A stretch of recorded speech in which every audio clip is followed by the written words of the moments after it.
Hello বন্ধুরা, তোমরা সবাই কেমন আছো? আশা করি অনেক ভালো আছো। আমিও তোমাদের দোয়ায় অনেক ভালো আছি। তো বন্ধুরা, আজকে তোমাদেরকে খুব কষ্টের একটি গল্প শোনাও, যে গল্পটি এর আগে কখনো সোশ্যাল মিডিয়াতে শুনতে পাও নাই। তার আগে বন্ধুরা, তোমাদের কাছে আমার একটা ছোট্ট রিকোয়েস্ট। তুমি যদি এই চ্যানেলের নতুন দর্শক হয়ে থাকো, এখনই চ্যানেলটি সাবস্ক্রাইব করে পাশে থাকা বেল আইকন বাজিয়ে রাখো সবার আগে নতুন ভিডিও পাবার জন্য। ধন্যবাদ বন্ধুরা। গল্পের নাম নীরব শহরের কান্না। অন্ধকারে জোনাকির আলো। রাত তখন গভীর। ঢাকার ব্যস্ত রাস্তাগুলো কিছুটা নীরব, কিন্তু শহরের কিছু অন্ধকার কোণে এখনো আলো জ্বলে। আলো না, বরং বেঁচে থাকার জন্য মরিয়া কিছু প্রাণের চাহনি। রাস্তায় দাঁড়িয়ে থাকা মেয়েটার চোখে গভীর ক্লান্তি, বিষণ্ণতা আর অভিমান। তার নাম বিউটি। তার বয়স বড়জোর 23, কিন্তু চোখের নিচে কালি, চেহারার রং মলিন, মুখে সেই প্রাণ নেই যেটা সাধারণ একটা মেয়ের থাকে। সে একটা হোটেলের বাইরে দাঁড়িয়ে ক্লায়েন্টের অপেক্ষায়। প্রতিদিনের মতো আরেকটা রাত, আরেকটা ভোগান্তি। জাহিদ তখনই ওখান দিয়ে যাচ্ছিল। তার চোখ বিউটির চোখের সঙ্গে হঠাৎ আটকে গেল। এই চোখের অদ্ভুত এক গভীরতা ছিল, যেন শত বছরের দুঃখ সেখানে জমে আছে। আপনি এখানে?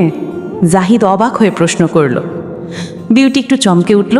অচেনা কেউ তার নাম ধরে না ডাকলেও এমন সংবেদনশীল কণ্ঠে কথা কেউ বলে না। সে কিছুক্ষণ চুপ থেকে বলল, হ্যাঁ। আপনি কে? আমি জাহিদ, এই শহরে নতুন, তবে আপনার চোখে যেন বহু পুরনো। বিউটি একটু হেসে বলল, নতুন হলেও চোখে এত পুরনো কথা বোঝেন, ভয় হয় না? জাহিদ বলল, ভয় পেতে হয় যেন মিথ্যা দেখে, আমি সত্যি দেখি। এইভাবে শুরু হলো জাহিদ আর বিউটির কথাবার্তা। প্রতিদিন রাতে তারা দেখা করত, কখনো রাস্তায়, কখনো হোটেলের পাশে চায়ের দোকানে। অতীতের ছায়া। বিউটির জীবনটা এমন ছিল না। তার ছোটবেলা ছিল গ্রামের এক শান্ত পুকুর পাড়ে। বাবা ছিল একজন হকার, মা গৃহবধূ। ছোট ভাই ছিল সজীব। বিউটি পড়াশোনা করত খুব ভালো। তার স্বপ্ন ছিল শিক্ষিকা হবে। কিন্তু একদিন বাবা অসুস্থ হয়ে পড়ে। চিকিৎসার জন্য টাকা দরকার। দালালরা তখন আশ্বাস দিল ঢাকায় গার্মেন্টসের চাকরি দেবে, থাকার ব্যবস্থা করবে। মা অনেক ভেবেচিন্তে বিউটিকে পাঠিয়ে দেয় ঢাকায়। কিন্তু গন্তব্য ছিল ভিন্ন। বিউটি গিয়ে পড়ে পতিতাবৃত্তির জালে। শুরুতে সে খুব কেঁদেছিল, পালাতে চেয়েছিল, কিন্তু একবার ঢুকে পড়লে আর ফিরে যাওয়ার উপায় থাকে না। মাকে বাঁচাতে চিঠি লিখেছিল, কিন্তু কোনো উত্তর আসেনি। একদিন খবর পেল মা স্ট্রোকে মারা গেছে। ছোট ভাই হিজড়া গ্যাংয়ের সঙ্গে মিশে গেছে। তখন বিউটির চোখে আর স্বপ্ন ছিল না, ছিল কেবল টিকে থাকার লড়াই। অদ্ভুত এক ভালোবাসা। জাহিদ ধীরে ধীরে বিউটির হৃদয়ে জায়গা করে নেয়। জাহিদ তাকে কিছুই চাই না, শুধু তার সঙ্গে সময় কাটায়, গল্প করে আর অনেক গভীরভাবে তাকে দেখে।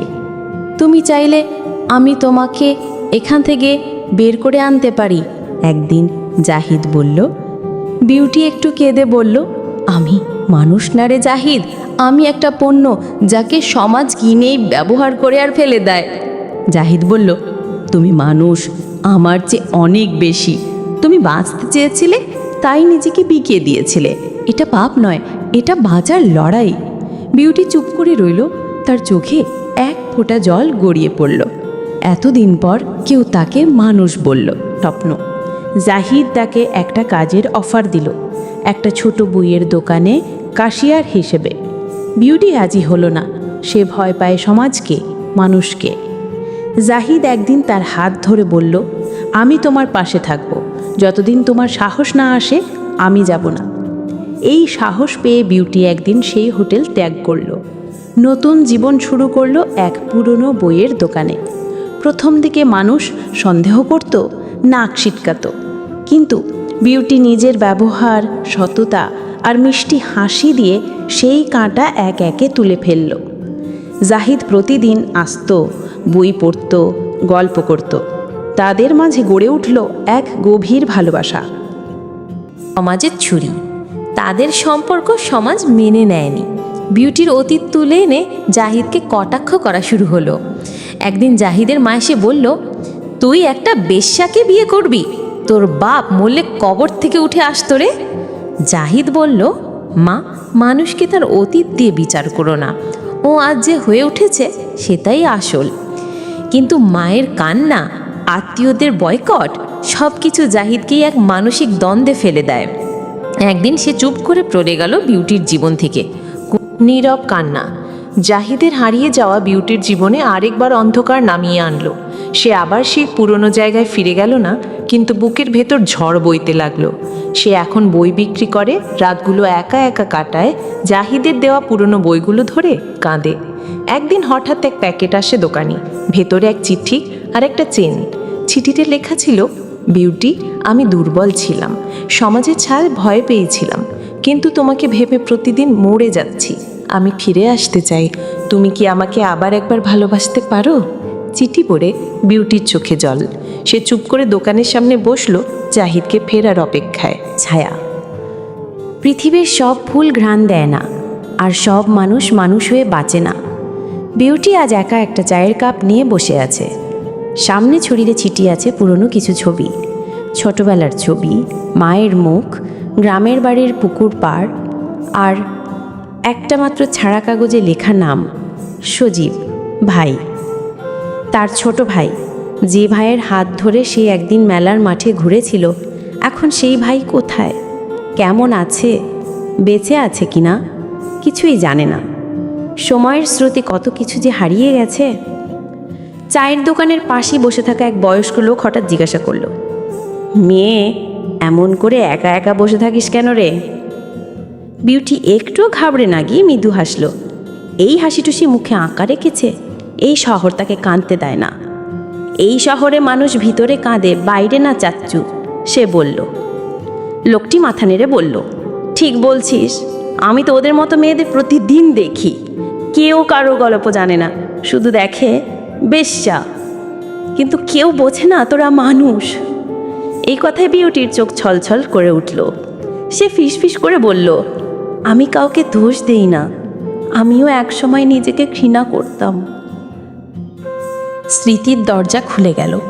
বিউটির বয়স তখন 16, সবে এসএসসি পরীক্ষা দিয়েছে। বাবা মায়ের মুখে হাসি, মেয়েটা শহরে যাবে, লেখাপড়া করবে, মানুষ হবে। একদিন এক আত্মীয় এসে বলল, ঢাকায় একটা গার্মেন্টসে ভালো চাকরির সুযোগ আছে, থাকার ব্যবস্থাও আছে, ওকে পাঠিয়ে দাও। মা কিছুটা দ্বিধায় ছিল, কিন্তু যখন দেখল বাবার কাশির মাত্রা বাড়ছে, তখন আর কিছু ভেবে উঠতে পারল না। 1000 টাকা ধার করে বিউটি ট্রেনের টিকিট কাটা হলো। ঢাকায় এসে বুঝতে একদিনও সময় লাগেনি যে এটা কোনো চাকরির জায়গা না।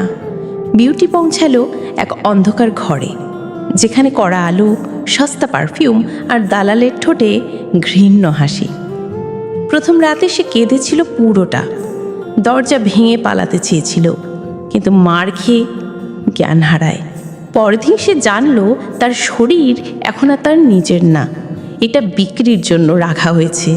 সেই রাতগুলো, প্রথম কয়েক মাস বিউটি কথা বলতো না কারোর সঙ্গে, শুধু জানালার ফাঁকে দাঁড়িয়ে থাকতো। কেউ এসে জোর করে কাছে এলে সে দৃষ্টিতে অভিশাপ ছুড়ে দিত। একদিন একটা মেয়ে বলেছিল, এখানে কান্না করলে চলবে না, কান্না এখানে বিলাসিতা। তখন বিউটি ধীরে ধীরে বদলে যেতে লাগলো। সে বুঝে গেল এই শহর তাকে ভালোবাসবে না, সে শুধু টিকে থাকবে। ঘৃণা গিলে গিলে সে শক্ত হয়ে উঠল। রাতের পর রাত মুখোশ পরা পুরুষেরা এসে তার শরীর নিল, কিন্তু তার মন ছুঁতে পারেনি কেউ। যতবার সে আয়নার সামনে দাঁড়াতো, নিজেকে চিনতে পারত না। জাহিদের আবির্ভাব, তারপর হঠাৎ একদিন জাহিদের দেখা পাওয়া, যেন এক ঝলক বৃষ্টির মতো। একটা চাওয়া নয়, একটা চোখের কথা। যে চোখ প্রথমবার বিউটির মুখের ভেতরের কষ্টটা দেখেছিল, সে ছিল অন্য রকম। সে বিউটি শরীর চায়নি, সে গল্প চাইতো, চা চাইতো, একটা হাসি চাইতো। জাহিদের সঙ্গে কাটানোর সময়গুলো বিউটির জীবনে নতুন রং এনে নেয়। সে নিজেকে আবার আয়নায় দেখতে শুরু করে। জাহিদ তাকে একদিন বলেছিল, তুমি একটা নদীর মতো, যতই কাঁদা থাকুক তলায়, উপরে সব সময় আলো পড়ে। বিউটি অবাক হয়ে তাকিয়েছিল তার দিকে। কেউ তাকে নদীর সাথে তুলনা করেছে, এতটা পবিত্র ভাবে। ভবিষ্যতের ভয়। তবু বিউটির মধ্যে ভয় ছিল। ভয়, জাহিদ যদি তার অতীত জানে তাহলে কি সে তবু ভালোবাসবে? এক রাতে বিউটি সিদ্ধান্ত নিল সব জানাবে। সে জাহিদকে এক চায়ের দোকানে ডেকে আনলো। আমি তোমাকে কিছু বলতে চাই, সে বলল। বলো, জাহিদ বলল। আমি একজন কলগার্ল। আমি এই শহরে বিক্রি হয়েছি অনেকবার। আমি নোংরা। তুমি যদি আমায় ঘৃণা করো চলে যাও, আমি কিছু বলবো না। জাহিদ চুপ করে থাকলো কিছুক্ষণ, তারপর বলল, তুমি জানো বিউটি, ফুল গন্ধ দেয় শুধু তখনই যখন ওর পাপড়ি খোলে। আমি তোমার গন্ধ পেয়েছি, তাই তোমার পাপড়ি খুলে ফেলো না বলেই বলছি। তুমি সুন্দর। বিউটি ফেটে কাঁদলো। এত বছর পর কেউ তার মাথায় হাত রাখলো। নতুন লড়াইয়ের সূচনা। এরপর তারা ঠিক করলো বিউটি পুরনো জীবন ছেড়ে দেবে। জাহিদ তাকে একটা পুরনো বইয়ের দোকানে চাকরি দিল। সেই জায়গা থেকে নতুন জীবনের শুরু। প্রথমে বহু সমস্যা আসলো। সমাজ টিটকারি দিল, দোকান মালিক সন্দেহ করলো, পাশের দোকানদাররাও কটাক্ষ করলো। কিন্তু বিউটি হার মানেনি। প্রতিদিন সকালে সে দোকান খুলে বসতো, বইয়ের ধুলা মুছতো, শিশুদের গল্প পড়ে শোনাতো। একদিন এক মহিলা এসে বলল, তুমি সেই বিউটি না, হোটেল 7-এর। বিউটি মুচকি হেসে বলল, ছিলাম, এখন শুধু বিউটি। জাহিদের মায়ের প্রবল বিরোধিতা, সমাজের কুৎসা, বিউটির আত্মসংঘাত এবং তাদের ভালোবাসার কঠিন পরীক্ষা। ভালোবাসার বিরুদ্ধে সমাজ। সকালবেলা হালকা রোদে ভিজে আছে পুরান ঢাকার সরু গলি। বিউটি তখন দোকানে বই গোছাচ্ছিল। হঠাৎ দরজায় ছায়া পড়ে। সে মুখ তুলতে অবাক হয়ে দেখে এক মধ্যবয়সী মহিলা দাঁড়িয়ে আছেন, পরনে শাড়ি, চোখে রাগের আগুন। জাহিদের মা। তুমি বিউটি? জি আমি। বিউটি শান্তভাবে উত্তর দেয়। মহিলা দরজার ফ্রেমে দাঁড়িয়ে বললেন, তোমার মতো মেয়েরা মানুষকে ভালোবাসা শেখাবে, এই দোগ এসে গেল। বিউটি কিছু না বলেই মাথা নিচু করে চুপ করে থাকে। এই অপমান তার অচেনা নয়। আমার ছেলে জাহিদ, সে তোমার পেছনে পাগল হয়ে গেছে, আর তুমি একটা হোটেলের মেয়ে, তাকে নষ্ট করছো। বিউটি এবার মুখ তোলে, চোখে জল নেই, আছে আত্মসম্মান। আমার কিছু চাওয়ারই ছিল না আন্টি, আমি শুধু মানুষ হতে চেয়েছিলাম। মানুষ তো মন্দিরে তাকে, হোটেলে না। সে চলে যায়। বিউটি দাঁড়িয়ে থাকে অনেকক্ষণ, নিঃশব্দে। মধ্যবিত্ত আগুন। এরপর শুরু হয় লোকের চোখ রাঙানি। দোকানের পাশ দিয়ে হাঁটতে হাঁটতে মানুষের ফিসফাস, ওই যে হোটেলের মেয়ে, ওরে ভাই ওর থেকে দূরে থাকিস। বই কিনতে গেলাম বিউটি নামের কলগালের দোকান। বিউটি এইসব শুনে প্রতিদিন একটু একটু করে ভেঙে পড়তে থাকে। দোকানে বসে থেকেও মনটা থাকে না। জাহিদও বুঝতে পারে বিউটি দিন দিন চুপচাপ হয়ে যাচ্ছে। একদিন সে এসে বলল, চলো কোথাও ঘুরে আসি। বিউটি বলল, আমার কোথাও যেতে ভালো লাগে না, আমি শুধু তোমার ভালোবাসাটা রাখতে চাই, যতটুকু সম্ভব। জাহিদ জোর করে বলল, তোমাকে মানুষ ভাবতে আমি ভয় পাই না, তুমি এখন যা সেটাই আমি ভালোবাসি, আমি বিয়ে করতে চাই তোমাকে। বিউটি চোখ ছলছল করে বলল, তোমার মা, সমাজ, আমি লড়তে পারি, আমি তোমার পাশে থাকবো। প্রতারণার মতো বিদায়। এক সপ্তাহ পেরিয়ে গেল, জাহিদার দোকানে এলো না। বিউটি প্রথমে ভেবেছিল ব্যস্ত, হয়তো অসুস্থ, কিন্তু 2 সপ্তাহেও না এলে সে ফোন দিল, ফোন বন্ধ। তৃতীয় সপ্তাহে এসে জানল জাহিদ বাসা ছেড়ে চলে গেছে, কোথাও আর নেই।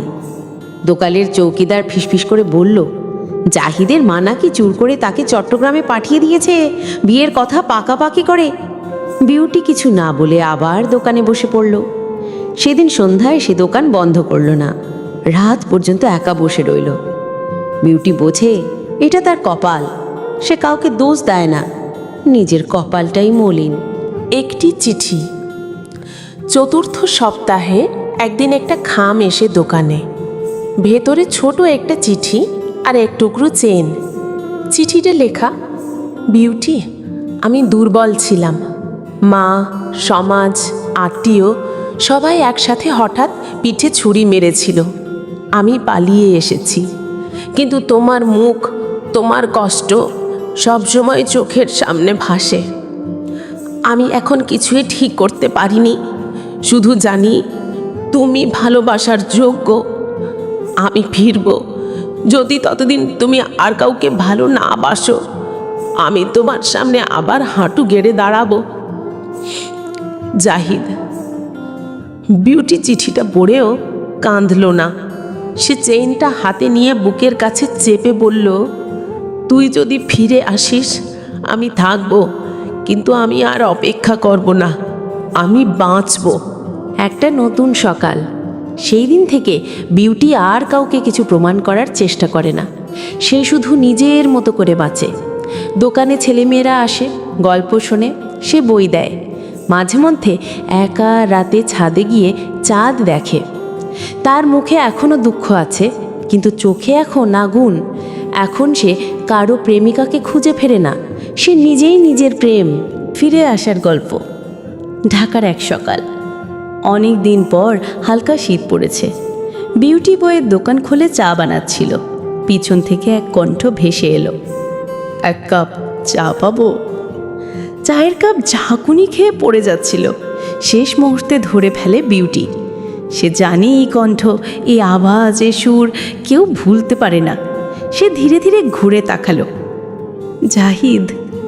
হাত পা শুকিয়ে গেছে, চোখে গভীর ক্লান্তি, ডাল ভর্তি দাড়ি। কিন্তু সেই দৃষ্টি এখনো বিউটিকে আগের মতোই দেখে, ভালোবাসায়। বিউটির চোখে জল চলে এলো, কিন্তু মুখ শক্ত। সে এক মুহূর্তের জন্য কান্না চাপা দেয় না, তবে দৌড়ে গিয়ে জাহিদকে জড়িয়ে ধরে না, শুধু জিজ্ঞাসা করে, এতদিন পর? আমি তো অপেক্ষাও করিনি, তবু তুমি এসেছো? জাহিদ মাথা নিচু করে বলল, আমার মধ্যে তখন অনেক ভয় ছিল। মা কান্না করেছিল, আত্মীয়রা মুখ ঘুরিয়েছিল। আমি ভেবেছিলাম দূরে গিয়ে ভুলে যাব, কিন্তু যতই দূরে যাই ততই বুঝেছি আমি তোমাকে ভেবে ভেঙে পড়ছি। এখন সব কিছু ছেড়ে এসেছি, শুধু একটা প্রশ্ন নিয়ে এসেছি, তুমি কি আমাকে এখনো ভালোবাসো? বিউটি চুপ। সে কাঁপা গলায় বলল, ভালোবাসা ফুরিয়ে যায় না জাহিদ, কিন্তু বিশ্বাস ভেঙে গেলে সেখানে ভালোবাসা দাঁড়ায় না। তুমি যদি থেকেছিলেও তবে আমাকে সেই অন্ধকার রাতগুলো একা পার করতে হতো না। জাহিদ তার সামনে হাঁটু গেড়ে বসে, চোখে জল।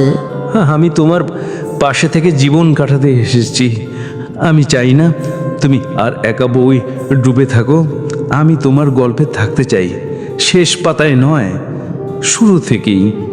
বিউটি এবার ফিস ফিস করে বলল, তুমি যদি সত্যিই ভালোবাসো তবে আমাকে প্রমাণ করতে হবে। এই সমাজের সামনে দাঁড়িয়ে বলতে হবে, এই বিউটি তোমার প্রেমিকা নয়, তোমার গর্ব। সমাজের সামনে দাঁড়ানো। জাহিদ বিউটির হাত ধরে একটা লাইব্রেরির সামনে দাঁড়ালো। সেদিন ছিল শুক্রবার, মানুষ অনেক। জাহিদ চিৎকার করে বলল, এই মেয়েটা বিউটি এক সময় হোটেলে কাজ করত।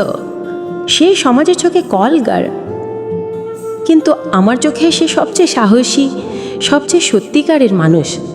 আমি তাকে ভালোবাসি, আমি তাকে বিয়ে করব। দিয়ে আমাকে বর্জন করতে চায় করুক, কিন্তু আমি সত্যের সঙ্গে থাকব। চারদিকে শোরগোল। কেউ হেসে উঠল, কেউ ধমক দিল, কেউ বলল পাগল। কিন্তু একজন বৃদ্ধ লোক চুপচাপ এগিয়ে এসে বলল, ভালোবাসা যদি সাহস না জোগায় তবে তা ভালোবাসা না। ছেলেটা ঠিক বলেছে। ফিরে পাওয়া সম্মান। 2 সপ্তাহ পর ছোট্ট এক হল ঘরে বিউটির গায়ে হলুদ হলো। কোনো আত্মীয় ছিল না, শুধু আশেপাশের দোকানদার, কিছু গরিব শিশু আর সেই বৃদ্ধ লোক। বিউটির চোখে আনন্দের জল। সে বলল, আমি কোনোদিন কল্পনা করিনি আমার জন্য সিঁদুর আসবে। আমি ভেবেছিলাম আমার শরীরই হবে আমার কবর। জাহিদ মৃদু হেসে বলল, আজ থেকে শরীর নয়, আত্মা হবে আমাদের সম্পর্কের কেন্দ্র। একটা ভোর যেটা কাঁদায় না। বিয়ের পরেও বিউটি বইয়ের দোকান চালায়। তার দোকানের নাম দিয়েছে মুক্তির পৃষ্ঠা। অনেক পথহারা মেয়ে সেখানে আসে, বই পড়ে, গল্প করে। বিউটি এখন শুধু বই বিক্রি করে না, সে আলো দেয়। আর জাহিদ, সে প্রতিদিন রাতে বিউটিকে নিয়ে হাঁটতে যায় আর বলে, তুমি বিউটি নও, তুমি সত্য। কারণ শুধু রূপ নয়, কষ্ট থেকেই জন্ম নেয় সত্যিকারের সৌন্দর্য। শেষ কথা, এই শহর এখনো অনেক নিষ্ঠুর, এখনো কেউ কেউ ফিসফিস করে, কিন্তু বিউটি আর লুকায় না। সে চুপ করে জাহিদের হাত ধরে থাকে, কারণ সে জানে প্রেম যখন সাহস দেয় তখন সমাজের মুখও নত হয়। শেষ। বন্ধুরা, এইটাই ছিল বিউটি আর জাহিদের জীবনের কাহিনী। আশা করি তোমাদের গল্পটি অনেক ভালো লেগেছে। গল্পটা ভালো লাগলে এক্ষুনি আমার চ্যানেলটি সাবস্ক্রাইব করে বেল আইকন বাজিয়ে রাখো পরবর্তী নতুন ভিডিও পাওয়ার জন্য। ধন্যবাদ।